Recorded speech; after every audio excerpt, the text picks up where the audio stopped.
দর্শক, ত্রয়োদশ জাতীয় সংসদ নির্বাচন ফেব্রুয়ারির 12 তারিখ। এরই মধ্যে আস্তে আস্তে জমতে শুরু করেছে ভোটের মাঠ। প্রার্থীরা জনতার সঙ্গে দেখা করছেন, ভোটারদের সঙ্গে দেখা করছেন। কারো প্রার্থিতা ফিরে পেয়েছে, কারো প্রার্থিতা বাতিল হয়েছে। আর যারা প্রথম থেকেই প্রার্থী হয়েছেন তারা তো জনতার সাথে মিশেই গেছেন। কি হতে যাচ্ছে এই ফেব্রুয়ারির নির্বাচন, এই নিয়েই আমাদের আলোচনা এবং আমাদের আয়োজন রিন প্রেজেন্টস ভোটের লড়াই। প্রতি সোম ও মঙ্গলবার রাত 11টা 35 এই আয়োজন নিয়ে আমরা হাজির হই দীপ্ত টেলিভিশনের পর্দায়। আজকে আমাদের সঙ্গে 4 জন অতিথি রয়েছেন, 2 জন স্টুডিওতে এবং 2 জন জুমের মাধ্যমে যুক্ত হচ্ছেন। চলুন তাদের সঙ্গে পরিচয় হয়ে নেই। আমার সঙ্গে স্টুডিওতে আছেন ডেল এইচ খান, প্রধান সমন্বয়ক জনতার দল, এবং একই সাথে আপনি নির্বাচন সমন্বয়ক হিসেবে দায়িত্ব পালন করছেন এই দলের। আপনাকে স্বাগত জানাচ্ছি। এবং আমার সাথে আরও রয়েছেন মাহবুব আজিজ, জ্যেষ্ঠ সাংবাদিক, আপনাকেও স্বাগত জানাচ্ছি। শুভেচ্ছা।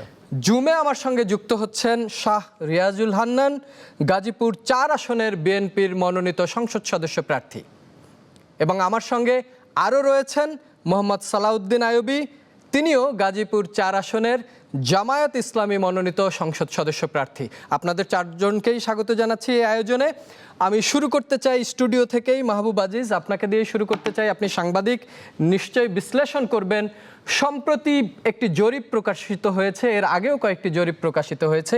এই জরিপটিতে দেখা গেছে যে বিএনপি এবং জামাতের ভোটের হার খুবই কাছাকাছি, এবং একটা বড় অংশ এখনো সিদ্ধান্তই নেননি তারা আসলে কোন প্রার্থীকে ভোট দেবেন বা কোন মার্কায় ভোট দেবেন। আপনার বিশ্লেষণ কি? এই জরিপ কি শেষ পর্যন্ত কাজ করবে? জি, ধন্যবাদ। শুভেচ্ছা সবাইকে। দেখুন, এই যে জরিপগুলো আমরা নির্বাচনের আগে দেখি, এটা তো নানা মাত্রায় আমাদের সামনে উপস্থিত হয়। গণমাধ্যমের জরিপ আমাদের সামনে এসেছিল, আপনাদের মনে পড়ে, প্রথম আলো সম্ভবত জরিপটি করেছিল, এবং তারপর আরও 2-4টি বেসরকারি সংস্থা, এবং সর্বশেষ এটি কারা করেছে জরিপটি? এটা হচ্ছে প্রজেকশন বিডি, জাগরণ ফাউন্ডেশন ও ন্যারেটিভই আসলে মূল কাজটা করেছে। আপনি দেখুন যে একদম নেক টু নেক, খুব কাছে চলে আসছে। তো জামাতের ভোট হঠাৎ করে এই গত 2 মাসে এতখানি বেড়ে গেল, বা 1 মাসে। তার মানে জরিপ থেকে, জরিপের পেছনে কারা থাকে এটা খুব গুরুত্বপূর্ণ। আরেকটা বিষয় হচ্ছে যে আপনি দেখুন আমাদের যেই রাজ্য নির্বাচনগুলো 1991, 1996, 2001, 2008, এই 4টি নির্বাচনকেই আমরা সর্বশেষ রাজ্য নির্বাচন বলছি, এবং সেখানে গড়ে 40% ভোট হচ্ছে বিএনপি এবং আওয়ামী লীগের, এবং সেখানে জামাতের ভোট কিন্তু কখনোই খুব উল্লেখযোগ্য ছিল না 2008 সাল পর্যন্ত। এবং এরপর এই গত 17 বছরের যে একটা কর্তৃত্ববাদী শাসন, এখানে স্বৈরাচারী শাসন বয়ে গেছে, এবং সেইখানে সকল মত, সকল চিন্তার জায়গাগুলোকে আওয়ামী লীগ রুদ্ধ করে রেখেছিল, প্রতিষ্ঠানগুলোকে ধ্বংস করেছিল। সেই জায়গাতে প্রধান আক্রমণের শিকারই কিন্তু হয়েছিল বিএনপি প্রধান রাজনৈতিক দল তখনও ছিল। এবং সেই জায়গায় আপনি দেখুন যে তাদের যে প্রধান নেত্রী, তাকে যেভাবে জেলে দেওয়া হলো এবং নানানভাবে অত্যাচার অনাচার করা হলো। 50 লক্ষ নেতাকর্মীর নামে মামলা দায়ের ছিল। অবশ্যই জামাতও সেই একই নানান রকম আপনার মামলা হামলার শিকার অবশ্যই হয়েছে। তবে জামাত প্রায় আত্মগোপনে চলে গিয়েছিল, এবং যে অভিযোগটাই আছে যে জামাত গুপ্ত রাজনীতি চর্চা শুরু করেছিল। যেমন সাদিক কায়ুম ঢাকা বিশ্ববিদ্যালয়ের যে ভিপি, সে ছাত্রলীগেরই সদস্য ছিল। এরকম ছাত্রলীগের অনেকেই, সার্জিজ আলমকে আমরা দেখেছি বঙ্গবন্ধুর উপরে অনেক বক্তৃতা দিতে, সে কিন্তু পরবর্তীতে ছাত্র নেতা হিসেবে আবির্ভূত হয়, আওয়ামী বিরোধী ছাত্র নেতা। কাজেই কে কোন পক্ষে ছিল, শিবিরকে জামাতকে চেনা অনেক মুশকিল, কিন্তু ছাত্র দল বা বিএনপিকে চেনা সেই অর্থে মুশকিলের কিছু নাই। তারা পরিষ্কারভাবেই বিরোধী পক্ষে ছিল, এবং এই গত 17 বছরের যে অনাচারে তাদের প্রতি তো এক ধরনের জনসমর্থন যেটা ছিল সেটা বারবারই কথা। তো এর মধ্যে কি করে জামাত প্রায় নেক টু নেক চলে আসছে, এটা একটা অবশ্যই দুশ্চিন্তার বিষয়।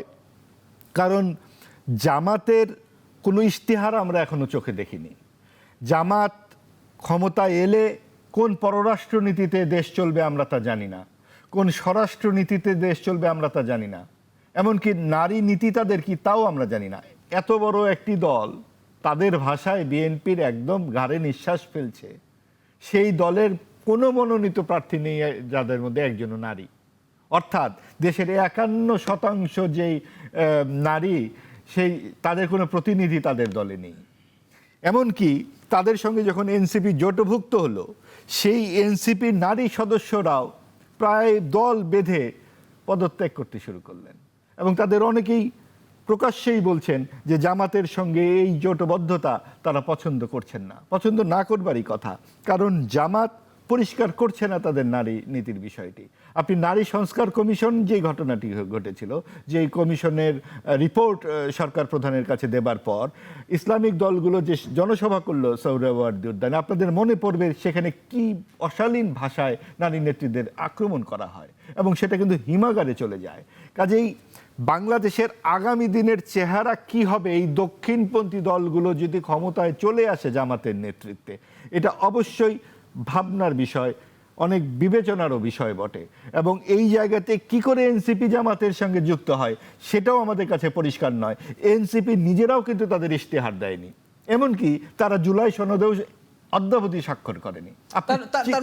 আপনি এই জরিপ নিয়ে মোটামুটি একটা সংশয় প্রকাশ করছেন, কিন্তু আমরা তো এমন দেখেছি ডাকসু বা জাকসু এই নির্বাচনগুলো নিয়ে যে জরিপ হয়েছে, শেষ পর্যন্ত আমরা সেই জরিপগুলোও কিন্তু সফল হতে দেখিনি। সেখানে যাদেরকে এগিয়ে রাখা হয়েছিল শেষ পর্যন্ত ভোটের ফলাফলে কিন্তু তারাই পিছিয়ে পড়েছে। নিশ্চয়ই, আসলে কি সংশয় শুধু না, আমরা শঙ্কাও বোধ করি। কারণ হচ্ছে যে আপনি যখন কারো ইশতেহার জানবেন না, আপনি যখন তাদেরকে দেখবেন গুপ্ত রাজনীতির চর্চা করতে, আপনি দেখবেন সকালে এক কথা বলতে বিকালে এক কথা বলতে, তাদের প্রধান প্রতিদ্বন্দ্বী যদি বিএনপি হয়ে থাকে তাদের ভাষায়, সেই বিএনপি নেত্রী বেগম খালেদা জিয়ার মৃত্যুর পর তাদের দলের প্রধান ডক্টর শফিক সাহেব শোক প্রকাশ করতে গেলেন বিএনপি নেতৃবৃন্দের কাছে, এবং শোক প্রকাশ করে বেরিয়ে এসে সাংবাদিকদের বললেন বিএনপি নেতাদের সঙ্গে আমাদের কথা হয়ে গেছে, আমরা নির্বাচনের পর ফলাফলের আগে, ফলাফল প্রকাশের পর সরকার গঠনের আগে একসাথে বসবো, জনগণের যাতে ভালো হয় সেটা আমরা একসাথে করব। অর্থাৎ জাতীয় সরকার গঠনের প্রস্তাবও তারা দিয়ে রাখছে। অর্থাৎ জনগণের ভালো কি হয় তারা মিলে ঠিক করে ফেলবেন তখন ইলেকশনের পর। ইলেকশনের আগে কিন্তু তারা বলবেন না যে কি দিতে যাচ্ছেন তারা দেশ ও জাতিকে। আমরা ইলেকশনের এই জায়গায় একটি প্রতারণার আশ্রয় নিচ্ছে জামাত। মাহবুব আজিজ, আপনাকে ধন্যবাদ জানাচ্ছি। আমি একটু জামাতের একজন সংসদ সদস্য প্রার্থী আমার সঙ্গে রয়েছেন গাজীপুর ৪ জুমে, তার সঙ্গে একটু যুক্ত হতে চাই। মোহাম্মদ সালাউদ্দিন আইয়ুবী, আপনি নিশ্চয়ই আলোচনা শুনছিলেন। মাহবুব আজিজ স্পষ্ট করে বলেছেন যে আপনার দল নির্বাচনের মানে আমরা যেটা বলি যে কি ধরনের প্রস্তাবনারা আপনারা দিবেন, যে আপনারা রাষ্ট্র ক্ষমতায় আসলে কিভাবে রাষ্ট্র চলবে, আপনাদের পররাষ্ট্র নীতি বা কি হবে, নারীদেরকে আপনারা কোথাও প্রার্থী করেননি, এই বিষয়গুলো নিয়ে আপনার দলের আসলে ব্যাখ্যা কি, বা আপনার নিজেরই বা বক্তব্য কি? আপনি যে আসনের প্রার্থী, এই আসনে যারা ভোটার রয়েছেন সেখানে পুরুষের চাইতে নারী ভোটারের সংখ্যাই কিন্তু বেশি। ধন্যবাদ আপনাকে। আসসালামু আলাইকুম ওয়া রাহমাতুল্লাহি ওয়া বারাকাতুহু। ধন্যবাদ সম্মানিত সমালোচক বৃন্দকে। সম্মানিত সাংবাদিকের প্রতি আমি শ্রদ্ধা রেখে বলছি, তিনি আসলে একটু পড়াশোনা করে চিন্তা করে আজকে কথাগুলো বললে উনি ওনার জায়গা থেকে একটু স্বচ্ছ সুন্দর কথা বলতে পারতেন। তিনি যে তথ্যগুলো দিয়েছেন, তথ্যের অনেকগুলো অসম্পূর্ণ, অসংলগ্ন আসলে। যে জরিপটির প্রশ্ন আপনি করেছিলেন সেই প্রশ্নের উত্তর কিন্তু তিনি দেননি। একচেটিয়া জামাতের বিরুদ্ধে কিছু কথা বলে তিনি তার বক্তব্য শেষ করেছেন। এই জরিপটিতে কোন কোন সংস্থা ছিল, এই সংস্থার ব্যাপারেও তার কোনো তথ্য নাই। তিনি বরং প্রশ্ন করেছেন যে কোন কোন সংস্থা এই জরিপটি করেছেন। তাহলে বোঝাই যায় তিনি আসলে কোন জায়গা থেকে বক্তব্যটি দিয়েছেন। সুতরাং আমি ওনার এই প্রশ্নের প্রাসঙ্গিকতায় খুব বেশি প্রয়োজন মনে করছি না কথা বলতে।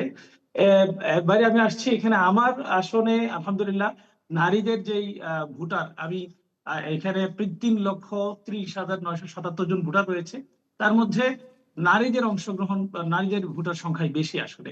নারীদের জন্য আলহামদুলিল্লাহ বাংলাদেশ জামাত ইসলামী এখন পর্যন্ত, বাংলাদেশ জামাত ইসলামীর যে কার্যক্রম, বাংলাদেশ জামাত ইসলামীর বিভিন্ন জায়গায় ঘোষিত যে ম্যানিফেস্টোর অংশ, বিভিন্ন বক্তব্য, তা দিয়ে নারীদেরকে আশ্বস্ত করতে পেরেছে, এবং নারীরা আশ্বস্ত হয়েছে, নারীরা জামাত ইসলামীকে বিশ্বস্ত হিসেবে মেনে নিয়েছে।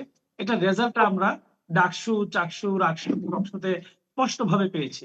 আমরা দেখেছি যে সেখানে সচেতন নারী সমাজ, যারা শিক্ষিত নারী সমাজ, তারা বুঝতে পেরেছে যে আগামী দিনের নিরাপদ একটি নারী সমাজ যদি গড়ে তুলতে হয়, নিরাপদ একটি বাংলাদেশ যদি পেতে হয়, নিরাপদ ক্যাম্পাস যদি পেতে হয়, তাহলে আসলে জামাত ইসলামী বা জামাত ইসলামীর মাধ্যমে যারা রাজনৈতিক আদর্শকে লালন করেন সেই ধরনের সংগঠনগুলোকে বেছে নিতে হবে। এবং সেটা প্রমাণিত হয়েছে সকল জায়গায়। বাংলাদেশ জামাত ইসলামীর মাধ্যমে যারা বিভিন্ন জায়গায় অংশগ্রহণ করেছে তারা বিশেষ করে ইসলামী ছাত্র শিবিরের ভাইয়েরা এবং বোনেরা, ছাত্র সংস্থার বোনেরা বিজয়ী হয়েছে। অর্থাৎ তাদের একটা আস্থার জায়গায় বাংলাদেশ জামাত ইসলামী পৌঁছতে পেরেছে। ঠিক তেমনি ভাবে কাপাসিয়া গাজীপুর 4 আসন যেটি, এই আসনে নারী ভোটাররা ইতিমধ্যেই গর্বে বাংলাদেশ জামাত ইসলামী অর্থাৎ দাঁড়িপাল্লাকে ভোট দেওয়ার জন্য বিভিন্ন জায়গায় আগ্রহ প্রকাশ করেছে। এর মধ্যে কয়েকটি কারণ। একটি হলো বাংলাদেশের একটা বড় অংশ বিদেশে বসবাস করে। বিদেশে বসবাসকারী স্বামীরা বিদেশে থেকে উদ্বেগ প্রকাশ করছে একটি বিশেষ দলের ব্যক্তিরা দেশে থাকা নারীদের নানাভাবে চাঁদাবাজি সহ হয়রানি করছে।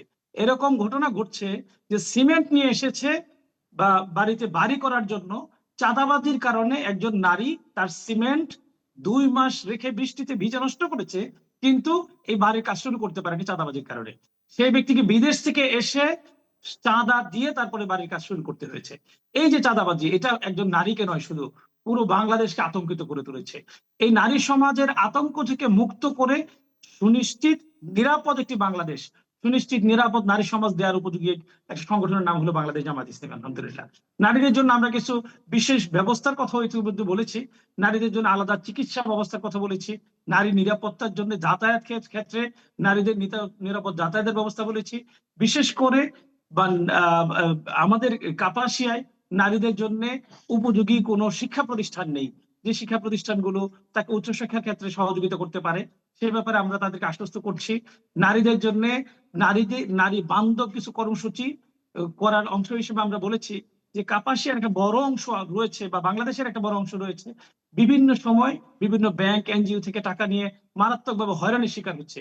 এই হয়রানি থেকে মুক্ত রাখার জন্য তাদের জন্য আমরা উপযোগী কিছু স্কিম বা পরিকল্পনা ঘোষণা করেছি, যেটা জাকাত ভিত্তিক হবে, যেটা ঋণের মাধ্যমে, সুদ মুক্ত ঋণের মাধ্যমে তাদেরকে এই ভয়ানক আতঙ্ক এবং আক্রমণ থেকে মুক্ত করার জন্য আমরা চেষ্টা করবো আমি ইনশাআল্লাহ। একটু সম্পূরক প্রশ্ন করতে চাই সালাউদ্দিন আইয়ুবী, আমি একটু একটু একটু যুক্ত করতে চাই। আপনি তো নারীদের জন্য আপনারা অনেক কিছু করছেন, সেই বিষয়টি বলছেন, কিন্তু আপনার যে দল, আপনারা প্রতিটি আসনে যে প্রার্থী দিচ্ছেন সেইখানে কিন্তু কোনো নারী প্রার্থী নাই। এই বিষয়ে কি আপনার কোনো বক্তব্য আছে?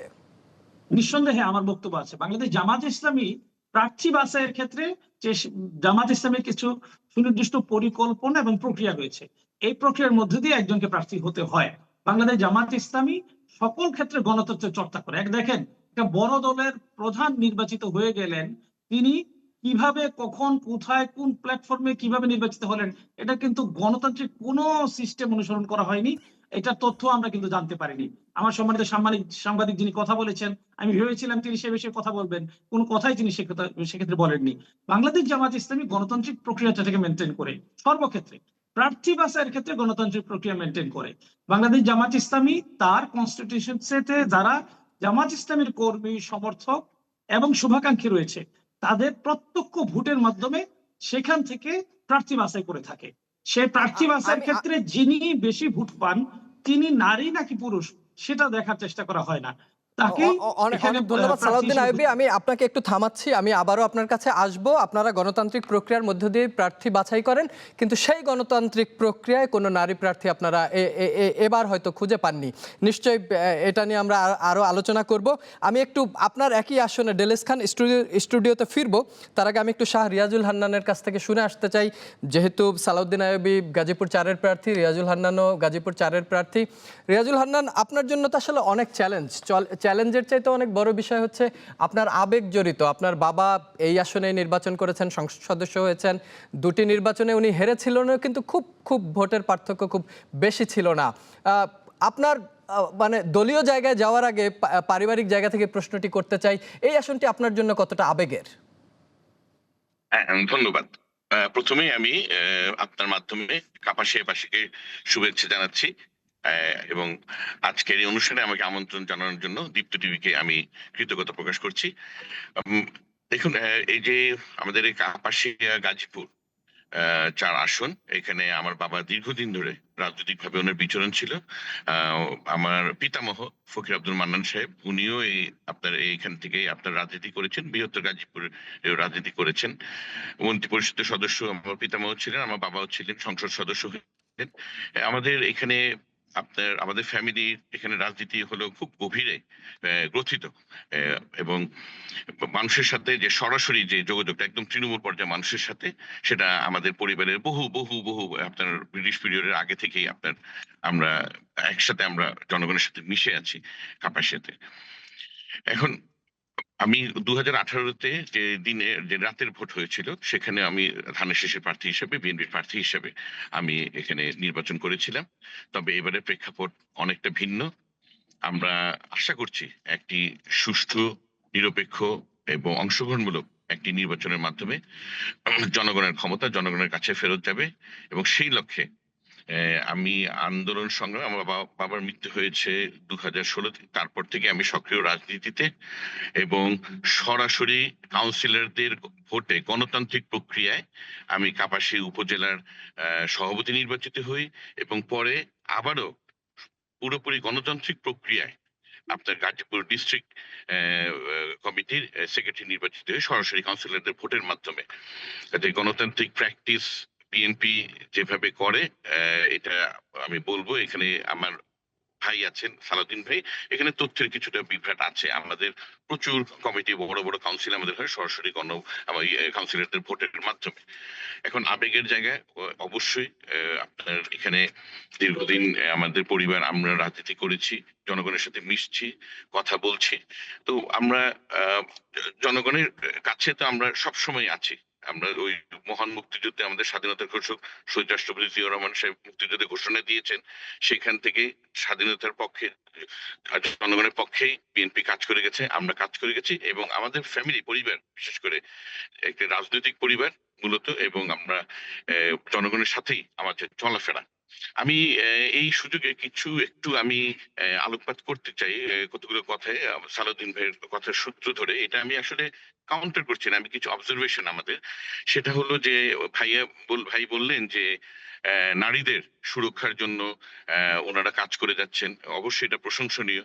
তবে একজন নারী নির্যাতনকারীকে প্রশাসন যখন নাকি আটক করে এবং তারপরে সে যখন বের হয়, তাকে যখন জামাতের নেতারা ফুলের মালা দিয়ে গ্রহণ করে, তো সেটা কি বার্তাটা দেয় জনগণকে, সেটা একটা প্রশ্নের ব্যাপার। আর চাকসুর এগুলো নির্বাচনের কথা হয়েছে, এটাকে আমরা বলবো একটা নিশ সেগমেন্ট আমরা বলি। মানে একটা টোটাল আপনি পপুলেশনকে যদি আপনি হিসাবে নেন, সেটা একটা বিশেষ খুবই অল্প নেগলিজিবল একটি পার্সেন্টেজ এখানে আপনার এই নির্বাচনগুলোতে অংশগ্রহণ করে, এবং সমাজের একটা বিশেষ অংশ, আমাদের বিশ্ববিদ্যালয়ের পড়ুয়া ছাত্রছাত্রী যারা আছে, তারা এই নির্বাচনে অংশগ্রহণ করে। এটা কোনোভাবেই সারা বাংলাদেশের নির্বাচনকে এটা রিফ্লেক্ট করে না। এখন আপনার এছাড়া আপনার কথায় এসেছে, আমরা এখানে শুনতে পেলাম যে উন্নয়নমূলক কথা, যে জাকাতের মাধ্যমে ঋণের কথা। হ্যাঁ, আমরা এটাও শুনেছি যে আমরা বিদেশের জাকাত এনে সেটা দিয়ে আমরা দেশ চালাবো, আমরা এই প্ল্যানিংও কাছ থেকে। আর নারী অধিকারের আমরা ভালো একটি কথা আরেকটি শুনেছি যে নারী অধিকার নিশ্চিত করার জন্য 5 ঘন্টা করে নারীদের কর্মঘণ্টা করা হবে, এবং সেই প্রক্রিয়াতে আদৌ চাকরির বাজারে নারীরা আর কোন রকম ভাবে প্রতিযোগিতামূলক সুযোগ পাবে নাকি, সে ব্যাপারে কিন্তু আমার গভীর সন্দেহ আছে। কেননা কোনো প্রতিষ্ঠান, সেটা আপনার সরকারিটা আমরা বাদই দিলাম, বেসরকারি প্রতিষ্ঠান বা আমরা গার্মেন্টস বলেন, যাই বলেন, কোনো ফ্যাক্টরির মালিক চাইবে না যে 5 ঘন্টা কাজ করে 8 ঘন্টার বেতন দিতে কোন কর্মচারীকে। তার সেই কম্পিটিটিভনেস থাকবে না, বিজনেসের সেই কম্পিটিটিভ থাকবে না। সে কি করবে, সে নারীকে সে বাদ দিয়ে সে পুরুষ শ্রমিক নিবে। তো এই প্রক্রিয়াটা আসলে আমরা মনে করি এটা একটা গভীর ষড়যন্ত্রের অংশ, যাতে নারীরা যেন আসলে চাকরির ক্ষেত্রে কোনো জায়গা না পায়, তারা যেন ঘরে বসে থাকে, যেটা অনেকের এই মতটা হতে পারে। তো সার্বিক দিক দিয়ে ধন্যবাদ জানাচ্ছি। এই পর্বে আমরা নিয়ম মেনে একটি বিরতিতে যেতে হচ্ছে। বিরতি থেকে ফিরে এসে আপনার সাথে আমরা আবারও যুক্ত হব। আপনি আমাদের সঙ্গে থাকবেন। ডেলেজ খান, আপনার কাছ থেকে দুঃখ প্রকাশ করছি যে একটা বিরতি নিয়েই আপনার কাছে ফিরছি। দর্শক, আপনারা দেখছেন রেন প্রেজেন্টস ভোটের লড়াই। নিচ্ছি ছোট্ট একটা বিরতি, আমাদের সঙ্গেই থাকুন। নতুন রিন, যার প্রোসিএস টেকনোলজি গভীর থেকে পরিষ্কার করে আর ধরে রাখে কাপড়ের নতুনের মতো উজ্জ্বলতা। নতুন রিন অ্যাডভান্সড পাউডার, নতুনের মতো উজ্জ্বল। দর্শক আবারও স্বাগত জানাচ্ছি রিন প্রেজেন্টস ভোটের লড়াইয়ে। আমরা আজ আলোচনা করছি নির্বাচনের মাঠ নিয়ে। মাঠ গরম নাকি নরম, নাকি সারা দেশেই যেভাবে ঠান্ডা হাওয়া বইছে মাঠও ঠান্ডা হয়ে আছে। ডেলেস খান, আপনি একটি দলের নির্বাচনের সমন্বয়কের দায়িত্ব পালন করছেন, দলের প্রধান হিসাবেও কাজ করছেন। কি দেখছেন বড় দলগুলোর জন্য যে ধরনের ছাড় বা যে ধরনের সুযোগ সুবিধা, ছোট দলগুলোর জন্য কি একই ধরনের সুযোগ সুবিধা বা লেভেল প্লেয়িং ফিল্ড বলতে আমরা যে শব্দটি ব্যবহার করি, এই যে আপিল হচ্ছে, অনেকের প্রার্থিতা বাতিল হয়ে গেছে, অনেকে ফিরে পাচ্ছেন, কি দেখছেন, আপনার অবজারভেশন কি? সংশ্লিষ্ট সবাইকে ধন্যবাদ জানিয়ে, সালাম এবং আদাব জানিয়ে শুরু করছি। আমি জনতা দলের পক্ষ থেকে তাদের মুখপাত্র হিসেবে এবং এখন যে election coordination and conduct committee আছে সেই কমিটির সেক্রেটারি হিসেবে আপনাদের সবার জ্ঞাতার্থে জানাতে চাচ্ছি যে জনতা দলের পক্ষ থেকে এবার কলম মার্কায় আমরা সর্বমোট 18 জন প্রার্থী বাংলাদেশের বিভিন্ন এলাকা থেকে কন্টেস্ট করবে।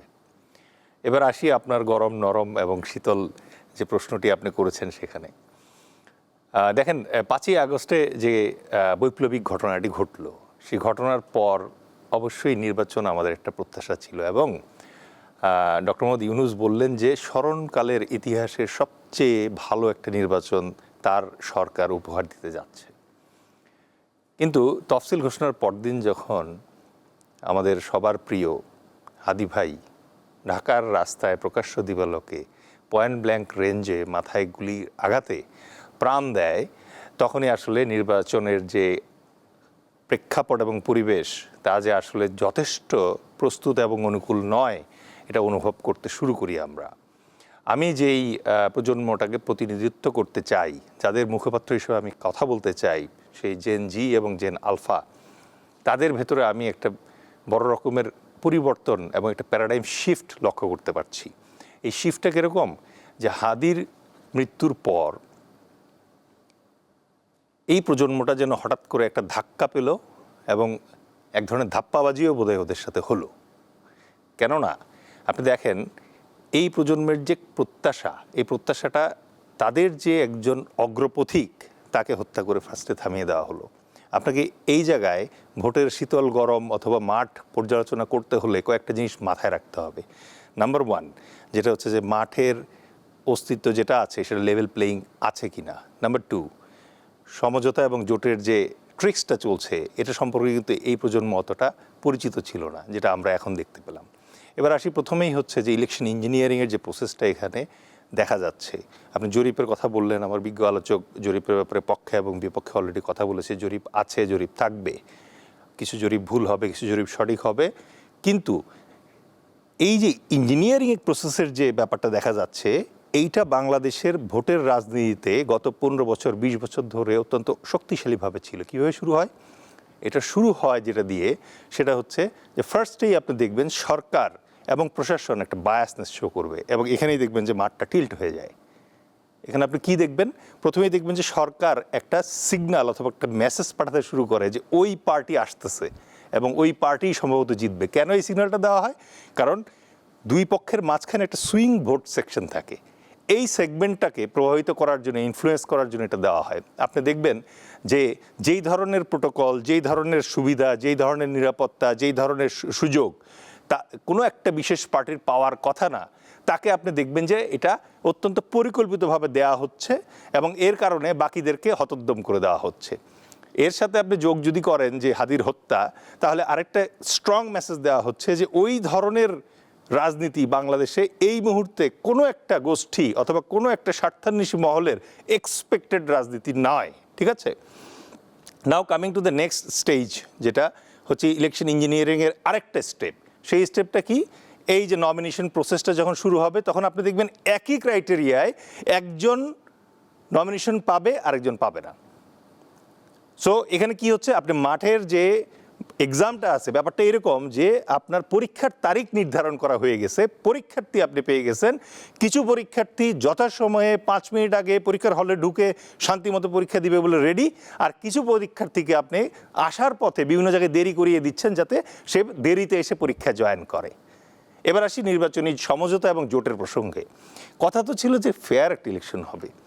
একই জায়গায় একই এলাকার প্রতিনিধিত্ব আপনিও করতে চাইবেন, আমিও করতে চাইবো, উনিও করতে চাইবে। আমরা আমাদের প্রতিশ্রুতি এবং ইশতেহার নিয়ে আমাদের লোকের কাছে যাব, যার ইশতেহার সবচেয়ে ভালো লাগবে তাকে লোকজন ভোট দিবে। কিন্তু আমরা কি দেখলাম? আমরা দেখলাম যে ইলেকশন কমিশনের একটা মাত্র আইনের কারণে যে এখন থেকে আমার মার্কা আপনি ইউজ করতে পারবেন না। ফলাফল কি দেখলাম আমরা? ছোট ছোট যেসব পার্টি যাদের আসলে মতাদর্শ ছিল না, এরা ফেক পার্টি ক্রিয়েট করে নির্বাচন কমিশন থেকে নিবন্ধন নিয়ে এখন 61টা পলিটিক্যাল পার্টির ভিতরে বেশিরভাগই যেটা দেখা যাচ্ছে, যারা অনেক গলা মোটা করে দর্শনের কথা, আদর্শের কথা, মুক্তির কথা, ইনসাফের কথা অনেক কিছু বলার চেষ্টা করছিল, ঠিক ওই আইনটা যখন থেকে লাগু হয়ে গেল তখন তার নিজের অস্তিত্ব বিলীন করে দিয়ে সে বড় বড় পার্টি থেকে জয়েন করলো। কোথায় তার আদর্শ? মুখ দেখায় কিভাবে তার নিজের দলের যে নেতাকর্মী আছে তাদের কাছে এত বড় বড় কথা বলে? তো এই জায়গাটাতে এসে যেই জিনিসটার ব্যাপারে আমাদের নতুন প্রজন্ম এখন খুব মাইনরলি জিনিসটা দেখার চেষ্টা করতেছে, এই লোকটা কিছুদিন আগে এত বড় বড় কথা বললো, এখন হঠাৎ করে নিজের দলের অস্তিত্ব বিলীন করে দিয়ে কেন ওখানে গেল? বিকজ এমপি হইতে চায়। একটা এমপি আসনের জন্য সে আদর্শ জলাঞ্জলি দিয়ে দিল। এবার আসেন আসন সমঝোতা। আসন সমঝোতা যদি হয় তাহলে আর ভোট করে লাভ কি? যদি এটাই হয় যে আমরা এই তিনজনের ভিতরে সমঝোতা করে ফেললাম যে ভাই শুধু আপনি দাঁড়াবেন আর আমরা সবাই বসে যাব, এইটা নির্বাচনের ট্রু স্পিরিটের এগেইনস্টে। এইটা নর্মাল ভোটার যারা আছে তাদের যে অ্যাসপিরেশনটা থাকে যে আমি ভোট দিয়ে আমার গণপ্রতিনিধি নির্বাচন করব, এটার সঙ্গে সাংঘর্ষিক। কিন্তু এটা অনৈতিক হলেও বাংলাদেশের রাজনৈতিক পরিমণ্ডলে এই জিনিসটার কোনো চেক অ্যান্ড ব্যালেন্স নাই এবং অ্যাকাউন্টেবিলিটি না থাকার কারণে এটা এত খোলা হয়ে গেছে যে এখন এটা প্রকাশ্যে এই জিনিসটা হচ্ছে। একটা আদর্শিক জোট অথবা মনে করেন যে ভোটের লড়াইয়ের জন্য একটা জোট করলেন আপনি, এর মাধ্যমে প্রকারান্তে আপনি তো সাধারণ যে ভোটার আছে তাকে প্রতারিত করছেন, বাধ্য করছেন। এই যেমন ধরেন আপনি একটা হানা ভোট করলেন, হানা ভোটের ভেতরে এটা ইন্টারিমের দায়িত্ব ছিল সবার কাছে ক্লিয়ার করা এবং আমাকে অ্যালাউ করা যে আমি সিদ্ধান্ত নিব যে আমি বুঝতে পেরেছি আমাকে হাঁ দিতে হবে অথবা না দিতে হবে। কিন্তু আপনি এই জিনিসটা এখন ছেড়ে দিলেন পলিটিশিয়ানদের হাতে। অ্যান্ড পলিটিশিয়ানরা তো যার যার প্রয়োজন মতো হাঁ এর জন্য কিছু লোক প্রমোট করবে, না এর জন্য কিছু লোক প্রমোট করবে। কিন্তু সেই যে বাস্তবতাটা আছে, এই লেভেল প্লেয়িং যে ফিল্ডটা ক্রিয়েট করা, সেটা তো আমরা দেখতে পাচ্ছি না। ডেলেজ খান, আপনার কাছে আবারও ফিরবো। আমি একটু মাহবুব আজিজের কাছে যেতে চাই। জ্যেষ্ঠ সাংবাদিক মাহবুব আজিজ, আপনি আলোচনা শুনছিলেন। নির্বাচনের তফসিল ঘটনার পর এই পর্যন্ত প্রায় 5টি হত্যাকাণ্ডের ঘটনা ঘটেছে। এটা একটা বিষয় যে নিরাপত্তা ব্যবস্থা আসলে কোথায় আছে। আরেকটা হচ্ছে যে আসন সমঝোতা এবং জোট হয়ে যাওয়া। গণতান্ত্রিক পরিবেশে হয় কি অনেকগুলো রাজনৈতিক দল থাকে, সবাই মিলে ভোট করবে, একটা ভোটের উন্মাদনা বা একটা পরিবেশ তৈরি হবে। কিন্তু এই যে জোট হয়ে যাওয়ার পর সব দল মিলে 2টো জোট হয়ে যাচ্ছে বা 3টা জোট হয়ে যাচ্ছে বা 4টা জোট, আমরা কি গণতন্ত্রকে সংকুচিত করে ফেলছি? আপনার অবজারভেশন কি? নিশ্চয়ই। দেখুন, আওয়ামী লীগ যে 1.5 দশকের সব অবরুদ্ধ করে ফেললো কর্তৃত্ববাদী শাসনে, তখন কিন্তু তারা ভোট করেছে, অর্থাৎ আওয়ামী ও সমমনারা, এবং সেইখানে বিএনপি এবং জামাতকে বাইরে রেখেছে যে কোনোভাবে, ছলে বলে কৌশলে তারা নিজেদের রাতে কখনো আমিডামি করে। এখন আমরা কি দেখছি আসলে? এখন তো আমরা আর মামুরা, কারণ এখনও কিন্তু আওয়ামী সমমনারা বাইরে যে কোনোভাবেই হোক।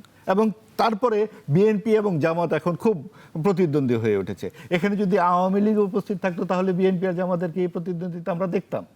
এখন কিন্তু অনেক বেশি তারা পরস্পরের নানান রকম দোষ খুঁজে পাচ্ছে, সেটা কিন্তু আবার আওয়ামী লীগের উপস্থিতিতে পেত না। আমাদের যেটা বলবার কথাটা হচ্ছে যে এই সুযোগে যে আওয়ামী এবং প্রগতিশীল অনেকগুলো দলের অনুপস্থিতির কারণে এখানে একটা ডানপন্থার বিকাশ আমরা দেখতে পাচ্ছি, এবং সেইটা অনেকটা সরকার অনেকটা তা দেওয়া বলতে যা বোঝায়। প্রথম থেকেই আমরা দেখেছি এই অন্তর্বর্তীকালীন সরকারের সময় দক্ষিণপন্থীদের একটা তা দিয়েছে, মুক্তিযুদ্ধের ভাস্কর্য ভাঙা, লাগাতার যে ইতিহাসের প্রতি যে তাদের অশ্রদ্ধা, এই সব কিছু কিন্তু এক ধরনের নির্বিকারত্ব আমরা দেখেছি সরকারের। তাহলে আমাদের এখন এই প্রশ্ন আসে যে যেহেতু নির্বাচন আসন্ন, আমরা যেই প্রশ্নটি করেছিলাম, জামাতের আমাদের প্রিয় ভাই বললেন যে আমি লেখাপড়া না করে এখানে এসে কথা বলছি, তো উনি লেখাপড়া করে বলুন না যে ওনাদের ইশতিহারটি কোথায়, সেই ইশতিহারে 71 প্রসঙ্গটি কি করে আসবে, তাদের যে ভূমিকা, যে জাতির বিরুদ্ধে আপনারা দাঁড়িয়েছিলেন, সেই জাতির দায়িত্বই আপনাদেরকে আমরা কিভাবে তুলে দেব আপনাদের হাতে, এই বিষয়গুলোর সুরাহা এখনো হয়নি। যেই গণহত্যার দায়ে আওয়ামী লীগকে নিষিদ্ধ করা হচ্ছে 2000 মানুষের হত্যার দায়ে, আপনাদের বিরুদ্ধেও সেই অভিযোগ আছে এবং সেটা 30 লক্ষ মানুষের হত্যার দায়। কাজেই এটা এত সহজভাবে সমাধানের জায়গা নয়। আপনাদেরকে অবশ্যই আপনাদের ইশতেহার এবং আপনাদের ভূমিকা পরিষ্কার করতে হবে জাতির সামনে। আপনি নারীদেরকে নিয়ে অনেক কথা বললেন, সেগুলো কোথাও তো আমরা লিখিত কিছু দেখছি না, বরং আপনাদের প্রধান বলছেন 5 ঘন্টা কাজ করলেই নারীদের চলবে এবং বলছেন নারীরা ঘরের রানী, তারা যেন ঘরেই থাকে, তাদেরকে বাড়িতে টাকা পাঠিয়ে দেবার কথাও আমরা শুনতে পাচ্ছি। সেই টাকা কোথার থেকে আসবে? পাকিস্তান থেকে না সৌদি আরব থেকে? কিসের বিনিময়ে আসবে?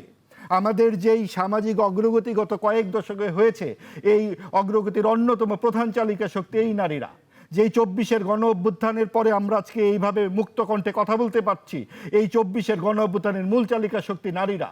আপনার মনে পড়ে 16 জুলাইয়ের সেই রাতে যে রোকেয়া হল থেকে হাজার হাজার নারী বেরিয়ে এলো? 2 আগস্ট, 3 আগস্ট, 4 আগস্টের মানুষের কণ্ঠে সেই গান ধনধান্যে পুষ্পে ভরা, সেই গানের এই সব গান কি আমাদের এই বাংলাদেশ বিরোধীদের কণ্ঠে আমরা গীত হতে শুনেছি? আমাদের ছায়ানট ও উদীচী যেভাবে ভাঙছে, গণমাধ্যমে যেভাবে হামলা হচ্ছে, আমাদের আগামী দিনে যারা রাষ্ট্র ক্ষমতায় আসবেন, আমরা কি সেখানে এই মুক্ত কণ্ঠে কথা বলতে পারবো? আমরা কি চোখে চোখ রেখে ক্ষমতাকে প্রশ্ন করতে পারবো?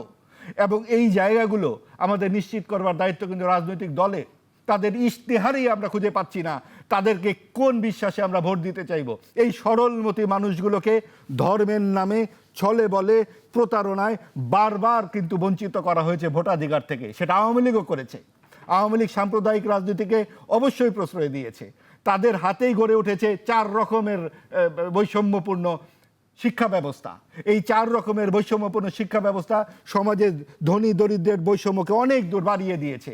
এই সব কিছুর মূলে যেই প্রতিবাদ আমরা দেখেছিলাম 5ই আগস্ট, তারপরে তো গণতন্ত্র জবাবদিহিতা সবার আগে আসবে। দলগুলো তাদের ইশতেহারে গণতন্ত্র ও বাক স্বাধীনতা নিশ্চিত করবার জন্য কি বিহিত রাখছে আমরা কিন্তু জানি না। যদিও বিএনপির 31 দফা সংস্কার কমিশন তারা সবার আগে দিয়েছে এবং সেখানে অনেকগুলো কথা আছে, তবে আমরা আরও স্পষ্ট জানতে চাই যে দীপুচন্দ্র দাসকে যেভাবে আগুনে পুড়িয়ে মারা হলো ধর্ম অবমাননার নামে, আগামীতে দক্ষিণপন্থীরা আসলে এইভাবে ব্লাসফেমি আইন তারা করবে কিনা? যেভাবে হুমায়ুন আজাদের উপরে আক্রমণ হয়েছিল, ব্লগার হত্যা হয়েছিল আওয়ামী লীগের আমলে অন্তত 8 থেকে 10 জন, আগামীতে কি মত প্রকাশ করা যাবে? লেখালেখির স্বাধীনতা থাকবে? কোন পর্যন্ত থাকবে? কাজেই আপনি কি করে আমাদের চিন্তার স্বাধীনতা, বেঁচে থাকবার স্বাধীনতা, একটা আধুনিক জীবন এবং প্রগতিশীলতার স্বাধীনতা আমরা পাবো? এই ইশতেহার আমরা রাজনৈতিক দলগুলোর কাছ থেকে চাই। অনেক ধন্যবাদ। আপনি অনেকগুলো প্রশ্ন করেছেন, সালাউদ্দিন আইয়ুবী নিশ্চয়ই জবাব দেওয়ার জন্য মুখিয়ে আছেন। সালাউদ্দিন আইয়ুবী, আমি আর প্রশ্ন করছি না, মাহবুব আজিজ যে প্রশ্নগুলো উত্থাপন করেছেন সেই বিষয়গুলো নিয়ে যদি আপনি কিছু বলেন। প্রথমত তিনি আসলে স্ববিরোধিতা করছেন। উনি বলছেন যে জামাত ইসলামী নারীদের ব্যাপারে কিছুই বলছেন না, আবার বলছেন জামাত ইসলামী নারীদের জন্য 5 ঘন্টা কাজের কথা বলেছেন। সে কথা স্পষ্টত বোঝা যাচ্ছে তিনি আসলে স্ববিরোধিতা করছেন। দ্বিতীয়ত তিনি ভুল তথ্য দিচ্ছেন। তিনি বলছেন জামাত ইসলামী বলছেন নারীদেরকে ঘরে টাকা পাঠিয়ে দিয়ে আসবেন। এই কথা, তথ্য, এটার ভিত্তি কোথায়? এই ধরনের কথা তিনি কোথায় পেলেন? তার কোনো সোর্স তিনি বললেন না। একেবারেই আমি বলবো উড়ু কথাগুলো এখানে একবারে ন্যাশনাল টেলিভিশনে তিনি বলার চেষ্টা করেছেন।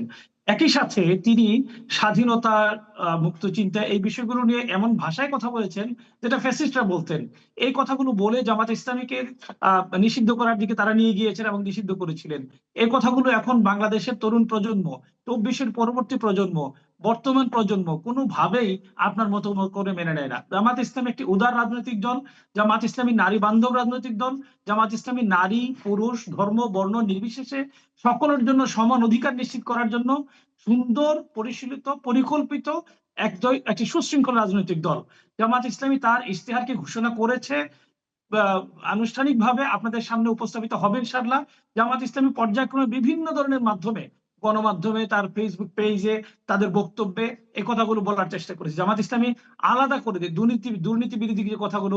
জামাত ইসলামী গত 19শে জুলাই একেবারে ভরা সমাবেশে লাখো মানুষের সামনে হাজার হাজার সাংবাদিকদের উপস্থিতিতে নারীদের অবস্থান কি হবে সেটা বলেছেন, দুর্নীতি বিরোধী অবস্থান কি হবে সেটা বলেছেন, সরকার ব্যবস্থায় কি হবে সেটা বলেছেন, একজন এমপি হলে তিনি সরকারি সুবিধা নিবেন না সেই কথাগুলো বলেছেন, পররাষ্ট্র নীতি কি হবে সেটা কথা বলেছেন, একজন কৃষক থেকে শুরু করে, একজন মজুর থেকে শুরু করে, একজন সরকারি আমলা কি সুবিধা পাবেন, কি সুবিধা পাবেন না, কোন ধরনের জবাবদিহিতা তার মধ্যে আসবে তা স্পষ্ট করে সুনির্দিষ্ট ভিজুয়ালাইজ করে সেখানে তথ্য উপস্থাপন করা হয়েছে। আপনি সেখান থেকে কিছুটা হলেও এখন পর্যন্ত পিছিয়ে রয়েছেন। স্বাধীন দুর্নীতি বিরোধী মনিটরিং সেল গঠনের কথা বলেছেন, সরকারি কর্মচারীদের সম্পদের জবাবদিহিতার কথা বলেছেন, রাজনীতিবিদদের সম্পদের স্বচ্ছতা নিশ্চিত করার কথা বলেছেন, সরকারের আয় ব্যয়ের হিসাব দেওয়া হবে সে ব্যাপারে কথা বলেছেন, ই প্রকিউরমেন্ট এবং ই গভর্নেন্স ব্যবস্থার কথা জামাত ইসলাম আনুষ্ঠানিকভাবে ঘোষণা করেছেন, সরকারের অফিস সিসি ক্যামেরা এবং অনলাইন সেবার কথা বলেছেন, সরকারি লেনদেন সময় ডিজিটালাইজেশনের কথা জামাত ইসলামের কথা বলেছেন, পুলিশ বাহিনীকে দুর্নীতি মুক্ত করার কথা জামাত ইসলামী বলেছেন, রিপোর্টকারী যারা বিভিন্ন সংস্থা বিভিন্ন সময় বিভিন্ন তদন্ত রিপোর্ট করে সেই রিপোর্টের সত্যতা অসত্যতা যাচাইয়ের ব্যাপারে একটি মনিটরিং সেলের কথা বলেছেন। সবচেয়ে বড় কথা হলো বাংলাদেশ জামাত ইসলামী সর্বক্ষেত্রে সংস্কারের পক্ষে থেকে নতুন বাংলাদেশ গড়ার ক্ষেত্রে যে বিষয়গুলোকে প্রায়োরিটি দিয়ে তরুণ প্রজন্ম প্রত্যাশা করে নতুন একটা বাংলাদেশের, সেই বাংলাদেশ তৈরিতে নতুন নয় একেবারে তার গোড়া থেকে যে অবস্থান সেই অবস্থানকে ধরে রেখে সর্বক্ষেত্রে জামাত ইসলামী হ্যাঁ ভোট দেওয়ার পক্ষে গণহারে প্রচার করে বাংলাদেশকে পরিবর্তনের কথা বলছেন। সালাউদ্দিন আইয়ুবী, মাহবুব আজিজ একটি সম্পূরক প্রশ্ন করেছেন যে শরিয়া আইন নিয়ে আপনারা কি বলেছেন? মাহবুব আজিজ এই সম্পূরক প্রশ্নটি আপনাকে করেছেন, শরিয়া আইন নিয়ে আপনাদের অবস্থান কি? এই শরিয়া আইনের প্রশ্নের বিষয়টি জামাত ইসলামীর আমির একাধিকবার বিভিন্ন প্ল্যাটফর্মে স্পষ্ট করে বলেছেন। বাংলাদেশের মানুষ ধর্ম বর্ণ নির্বিশেষে সকলে ঐক্যবদ্ধ থাকবে, বাংলাদেশের আইনের প্রতি শ্রদ্ধাশীল হয়ে বাংলাদেশের আইনকে ধারণ করে শরিয়া আইনের যে বিধিবিধানগুলো রয়েছে সেগুলো এখানে বাস্তবায়ন করবে। বাংলাদেশের আইনের মধ্যে থেকে আপনাকে বাংলাদেশের রাজনীতি করতে হবে, বাংলাদেশের গণতান্ত্রিক ধারাকে অব্যাহত রাখতে হবে। এর বাইরে যারা আপনার সুযোগ নেই, সেই চিন্তা আপনি লালন করার সুযোগ নেই। জামাত ইসলামী কোথাও বলেনি যে বাংলাদেশের আইনের বাইরে গিয়ে এই কাজটা করা হবে। আপনারা কেন সেই ব্যাপারে নতুন করে বাংলাদেশ জামাত ইসলামীকে ব্লেম করার চেষ্টা করছেন? এই আশঙ্কাগুলো কেন লালন করছেন? কারণ আপনারা চান হলো বাংলাদেশের পরিস্থিতিটা একটি দ্বীপ মুখী পরিস্থিতির মধ্যে যাক, যেটা আওয়ামী লীগের সময় ছিল, যেটা ফেসিবাদের সময় ছিল। এক গ্রুপ ছিল স্বাধীনতার পক্ষে, এক গ্রুপ স্বাধীনতার বিপক্ষে। এখন আপনারা চাচ্ছেন এক গ্রুপটা ইসলামের পক্ষে, এক গ্রুপ ইসলামের বিপক্ষে। তিনি বারবার ডানপন্থী বামপন্থীর কথা বলার চেষ্টা করছিলেন। কেন ডানপন্থী, কেন বামপন্থী হবে? আমরা সবাই বাংলাদেশপন্থী, সবাই বাংলাদেশের পক্ষে, বাংলাদেশের স্বাধীনতার পক্ষে, বাংলাদেশের উন্নতির পক্ষে, বাংলাদেশের স্বচ্ছ একটি নির্বাচনের পক্ষে। এই কথাগুলো বলে বাংলাদেশকে ঐক্যবদ্ধ করার পক্ষে আমরা। বাংলাদেশকে কোনোভাবেই দ্বিধান্বিত করে তাহলে তো বাংলাদেশে ধর্মভিত্তিক রাজনীতি থাকে না, বাংলাদেশে তো অসাম্প্রদায়িক দেশ। এই চিন্তার জায়গা থেকে আমি মনে করি কিছু কিছু বুদ্ধিজীবী চান বুদ্ধির মাধ্যমে বাংলাদেশের মানুষকে বিবেককে ধ্বংস করে দিয়ে বিভাজন সৃষ্টি করে কোন একটা বিশেষ আদর্শ, কোন একটা বিশেষ মতবাদকে এখানে প্রচার করে দিয়ে একটি অংশকে বাংলাদেশের উন্নতি থেকে দূরে রেখে বাংলাদেশের ঘরে ঘরে এই বিভাজনটা ছড়িয়ে দিতে। এটা বাংলাদেশের নির্বাচনের মাঠ যেমনটি জমে ওঠে তেমনি আমাদের হয়তো এই ভোটের লড়াইয়েরও আলোচনা জমে উঠেছে, কিন্তু তারপরে নিয়ম মেনে একটি বিরতিতে যেতে হচ্ছে। আমি শাহ রিয়াজুল হান্নান আপনার কাছে বিরতির পর মানে ফিরে এসেই আপনার সাথে আমরা কথা বলবো, সে পর্যন্ত আমাদের সঙ্গে নিশ্চয়ই থাকবেন। দর্শক, আমরা নিচ্ছি রিন প্রেজেন্টস ভোটের লড়াইয়ে আবারও একটি বিরতি, আমাদের সঙ্গেই থাকুন।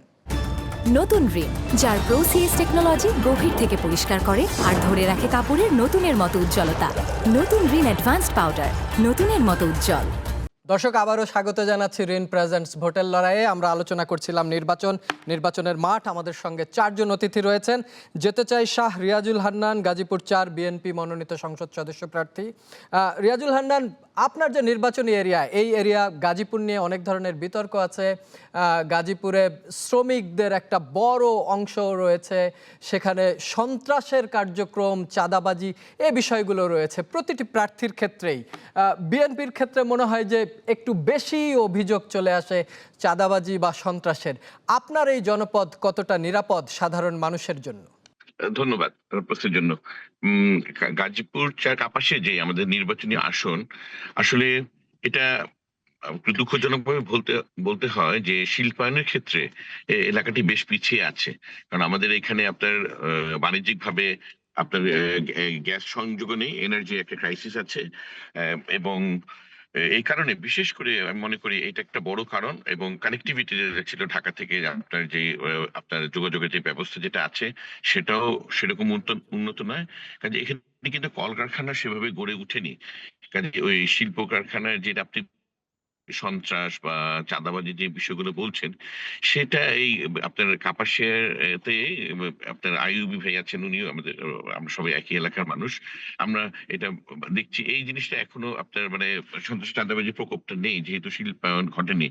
তবে আমি আশাবাদী সামনে নির্বাচনের মাধ্যমে যদি কাপাসিয়ার জনগণ আমাকে নির্বাচিত করে, তো সেখানে প্রথমে আমি এটা আমার এই যে জনগণের কাছে আমরা যাচ্ছি যখন, আমরা এক প্রধান আমার একটা আমি এখানে একটা অঙ্গীকার নিয়ে যাচ্ছি যে পরিবেশ বান্ধব কলকারখানা হবে, আপনার কর্মসংস্থানের সুযোগ সৃষ্টি করার জন্য। এবং সেক্ষেত্রে ওই সাথে সাথে যে সেখানে যারা নাকি ইনভেস্টর, যারা তাদের যেমন সুরক্ষা দেওয়া হবে, যেখানে যারা কাজ করবে তাদের সুরক্ষা দেয়া, এবং ব্যবসায়িক পরিবেশটা যেন স্বচ্ছ থাকে, কোনো রকমের এরকম চাঁদাবাজি সন্ত্রাস যেন এরকম না হয়, সেজন্য পলিটিক্যাল ম্যাক্সিমাম কমিটমেন্টটা আমাদের থাকবে। কেননা আমরা সবাই চাই যে এই এলাকাটাতে শিল্পায়ন গড়ে উঠুক, কারণ এই কাপাসিয়া কৃষি নির্ভর একটি এলাকা, এবং একটা তরুণ সমাজের একটা বড় অংশ আপনার বিদেশে চলে যায়, যেহেতু এখানে ভালো কাজের সুযোগ নেই। চিন্তা করলে আমাদের এই কৃষি শিল্পক্ষেত্রে আমাদের অনেক কাজ করার আছে কাপাসিয়াতে, এবং ইনশাল্লাহ আমরা সেভাবে কামিয়াব হব। তো সন্ত্রাস আর এই গাজীপুরের অন্যান্য জায়গার কথা বলছেন, আমি যেহেতু গাজী ডিস্ট্রিক্টের একসময় দেখতেও ছিলাম, আমরা জানি, আমরা বিশেষ করে 5ই আগস্ট পরবর্তী যে প্রবলেম গুলো এসছে, আপনার সাংঘাতিক ভাবে আপনার শ্রমিক অসন্তোষ হয়েছে, অনেক আপনার রাস্তা অবরোধ হয়েছে, অনেক সহিংস ঘটনা ঘটেছে। সেখানে কিন্তু প্রশাসনের সাথে আমরা খুব কাছে থেকে প্রশাসনের সাথে কাজ করে এইসব শ্রমিক অসন্তোষ নিরসন, মালিক পক্ষের সাথে কথা বলেন, শ্রমিকদের সাথে কথা বলেন, সব ক্ষেত্রে আমরা দলের পক্ষ থেকে এবং প্রশাসনের সাথে সহযোগিতা নিয়ে আমরা যথেষ্ট কাজ করেছি শান্তি শৃঙ্খলা পুরো গাজীপুরে ফিরিয়ে আনার জন্য। ধন্যবাদ। শাহরিয়াজুল হান্নান, অনেক ধন্যবাদ জানাচ্ছি কষ্ট করে আমাদের সঙ্গে যুক্ত হওয়ার জন্য। আপনি পুরো সময়ে গাড়ির ভেতরে ছিলেন, তারপরেও আমাদের সঙ্গেই ছিলেন। মাহবুব আজিজ, জ্যেষ্ঠ সাংবাদিক, আপনার কাছে ফিরতে চাই। আমরা একদম শেষ পর্যায়ে অল্প অল্প করে শুনবো। নির্বাচনের এখন যে পরিবেশ দেখছেন এবং সামনে মাত্র 29 দিনের মতো বাকি রয়েছে, কি মনে হচ্ছে শেষ পর্যন্ত একটি সুষ্ঠু নির্বাচনের দিকে আমরা যাচ্ছি? আসলে সততা এবং নৈতিকতার তো কোনো বিকল্প নেই। আমরা যদি রাগ ঢাক করি, লুকিয়ে রাখি, তাহলে কিন্তু অনেক সমস্যা চলে আসে সামনে। আমরা 24-এর যে গণ অভ্যুত্থানের যে এই রক্তপ্লাবন আমরা দেখলাম, এটা কি কারণে? এটা তো সরল সোজা একটা কথা, যেখানে গণতন্ত্র চাই আমরা। এবং এই জায়গাতে যে আমাদের যে রাজনৈতিক দলগুলো যখন বলে যে আমরা বাংলাদেশপন্থী রাজনীতি, ডানো না বামো না, বাংলাদেশপন্থী মানে কি? বাংলাদেশের যে মূল যে 4 স্তম্ভ, ধর্মনিরপেক্ষতা, সমাজতন্ত্র, সেটাই তো তারা 30টি রাজনৈতিক দল মিলে একটা সংস্কারের নাম করে ধর্মনিরপেক্ষতা ও সমাজতন্ত্রকে বিসর্জন দিয়ে বসেছে। তার একদিকে ভারত হিন্দু রাষ্ট্র, আর এদিকে পাকিস্তান মুসলিম রাষ্ট্র, বাংলাদেশ অসাম্প্রদায়িক যে বাংলাদেশ, সেই অসাম্প্রদায়িকতা হচ্ছে বাংলাদেশের আত্মা। সেই আত্মা থেকেই তারা ধ্বংস করতে বসেছে। আমরা তো চাই না যে বাংলাদেশে এই দীপুচন্দ্র দাসের মতো সংখ্যালঘুরা নির্যাতিত হোক। এখানে সকল ধর্ম, সকল মত এক সমান, নারী পুরুষরা প্রত্যেকেই যার যার জায়গায় সমমর্যাদা, সমমান নিয়ে থাকবে। আমরা রাজনৈতিক দলগুলোর এত প্রস্তুতি দেখতে পাচ্ছি, পরিষ্কার কোনো ইশতেহার তারা আমাদের হাতে ধরিয়ে দিতে পারছে না। তারা কিন্তু বলছে 19শে জুলাই এটা করছি, তমুক জুলাই এটা করেছি। মানে আমরা কি তাদের পিছু ধাওয়া করব? ভাই, আপনার ইশতেহারটি কোথায়? আমরা দেখতে চাই তাদের সরাসরি কি কার্যক্রম, আমরা সেটা তাদের সংসদে সেই কার্যক্রমের বিনিময়ে আমরা ভবিষ্যতে প্রশ্ন করতে চাই যে আপনি এটা বলেছিলেন, এটা করেননি, এটা করেছিলেন, এটা করেননি। কাজে আমরা রাজনৈতিক দলগুলোর সাথে সামনে স্বচ্ছতা ও জবাবদিহিতা চাই, এবং জনগণের হাতে সকল ক্ষমতা, সেইটার উচ্চারণ আমরা আগামী ভোটে দেখতে চাই। অনেক অনেক ধন্যবাদ। দেলেজ খান, আপনাকে দিয়ে শেষ করব। এবারে নির্বাচনে 18 থেকে 33 বছর বয়সী ভোটারের সংখ্যা প্রায় 4.5 কোটি। এই ভোটাররাই তো হয়তো নির্ধারণ করবেন আগামী নেতৃত্ব কার কাছে যাবে। এই তরুণদের জন্য বড় দলগুলো কি করছে? ধন্যবাদ। আজকে সকালে ডক্টর মোহাম্মদ ইউনূস একটা প্রোগ্রামে বলছিলেন যে বাংলাদেশের শিক্ষা ব্যবস্থা শুধুমাত্র চাকরি খোঁজার জন্য শিক্ষিত করে, কেন আমাদের শিক্ষা ব্যবস্থা উদ্যোক্তা তৈরি করে না, এরকম প্রশ্ন উনি করেছেন। আনফর্চুনেটলি ডক্টর মোহাম্মদ ইউনূস প্রধান উপদেষ্টা থাকা অবস্থায় 1 গন্ডা সংস্কার কমিশন করেছিলেন, কিন্তু শিক্ষার জন্য তিনি কোনো সংস্কার কমিশন করেননি। সো এই হচ্ছে আমাদের যে প্রজন্মের কথা আপনি বললেন, তাদের প্রতি করা প্রহসন। এই ডক্টর মোহাম্মদ ইউনূস বললেন যে পৃথিবীর ইতিহাসে সবচেয়ে সফল এবং সুনিপুণ নির্বাচন অনুষ্ঠিত হবে, তিনি কিন্তু হাদিকে রক্ষা করতে পারেননি।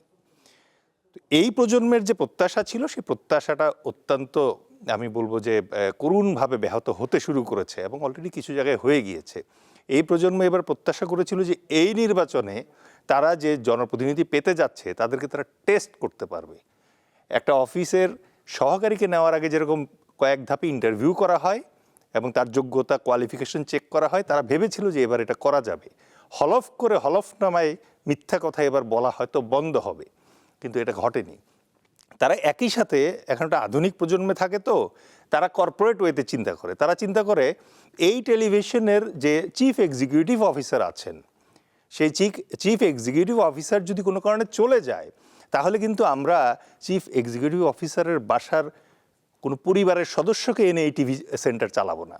আমরা মার্কেটে আবার একটা বিজ্ঞাপন দিব, জব ডেসক্রিপশন অনুযায়ী ইন্টারভিউ করব এবং বেস্ট এই কাজের জন্য যে আছে তাকে আমরা এনে এখানে নিয়োগ করব। আসলে সমস্যা হয়ে গেছে যে এই জোটের যুদ্ধ, এই সমঝোতার যুদ্ধের এই জাতাকলে পিষ্ট হয়ে সবাই নিজ নিজ প্ল্যান নিয়ে আগাচ্ছে। দেশটারও যে একটা প্ল্যান দরকার, দেশটার জন্য একটা প্ল্যান দরকার, জনগণের জন্য একটা প্ল্যান দরকার, এই উপলব্ধিটুকু এসেছিল প্রিম্যাচিওর মিসক্যারেজ হয়ে আবার থেমে গেল। ঘুরে ফিরে সম্ভবত আমরা আবারও সেই আগের যে বন্দোবস্ত ছিল তাতে ফিরতে শুরু করেছি, অথবা সম্ভবত আরেকটা বিপ্লবের মুখোমুখি হতে যাচ্ছি। ধন্যবাদ। অনেক ধন্যবাদ রেলেজ খান, ধন্যবাদ মাহবুবা আজিজ, জ্যেষ্ঠ সাংবাদিক, এবং যারা আমাদের সঙ্গে জুমে যুক্ত ছিলেন তাদেরকেও ধন্যবাদ। আমরা হয়তো আরেকটি সেই রকম বাংলাদেশের কাছে ফিরতে চাই না। শেষ পর্যন্ত ফেব্রুয়ারিতে নির্বাচন হয়তো হবে এবং সেই নির্বাচনে জনগণ বা ভোটাররাই নির্ধারণ করবেন কারা চালাবেন আগামীর দেশ, এবং যারাই চালাক শেষ পর্যন্ত তরুণদেরকে সাথে নিয়েই দেশ চালাতে হবে, এটাই আমরা মনে করি। নিশ্চয়ই আগামী ভোটের লড়াইয়ে, আগামী আলোচনায় আরও আলোচনা উঠে আসবে। কোন দিকে যাবে বাংলাদেশ, নির্বাচনই বা হবে কতটা শান্তিপূর্ণ। সেই পর্যন্ত সবার জন্য রইল শুভ কামনা, শুভরাত্রি। রিন প্রেজেন্টস ভোটের লড়াই দেখার জন্য সকলকে ধন্যবাদ জানাচ্ছি।